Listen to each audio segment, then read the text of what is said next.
being the watcher in all these in your podcasting history, what has been the converse what has been the conversation on immigration that you've seen that what are the issues that are the like that are like the highest ones that get everybody the most on edge. So like for instance, the LP of Texas put out a tweet that said open borders are the safest, are safer than closed borders, and that rubbed people the wrong way. I kind of understood what they said, but it could rub people the wrong way. So I get that. What is the take that you've seen as the watcher, and what is your take on immigration, especially since you're in Mexico right now, and you're dealing with some stuff probably that has to do with the process. Both ways. What has been your take? Yeah.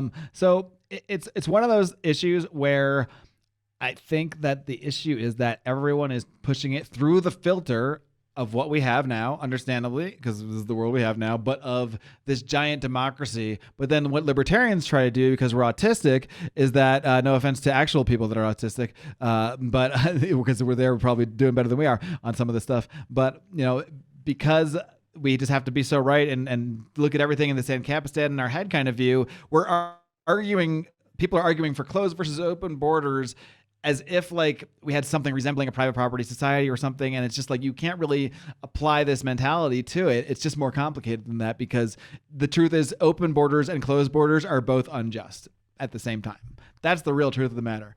So yeah, from my personal point of view, like, oh man, the things we've had to do for immigration has been horrendous. Like, I think inhumane. My wife was at a situation where she was either going to be stuck in the U.S. for 8 months, which she ended up stuck in the U.S. for 8 months. Because if she left, it would have fucked up the process. It's like they either don't want you to come, or once you're here and you want to be here, they don't want to let you leave. It's like, it's crazy. And so many of the rules make no sense whatsoever.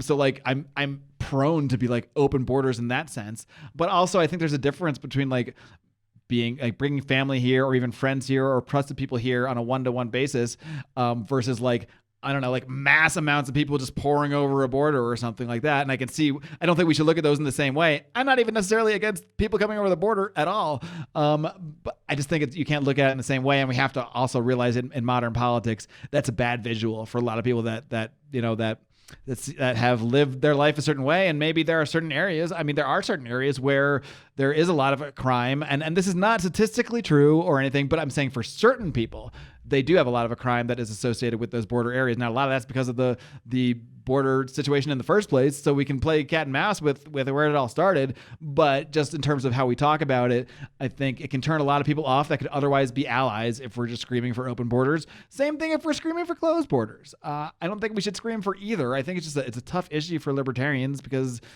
it's an issue that affects people's lives personally, and when it affects people's lives personally, that's how people are going to view it, and that's how I view it.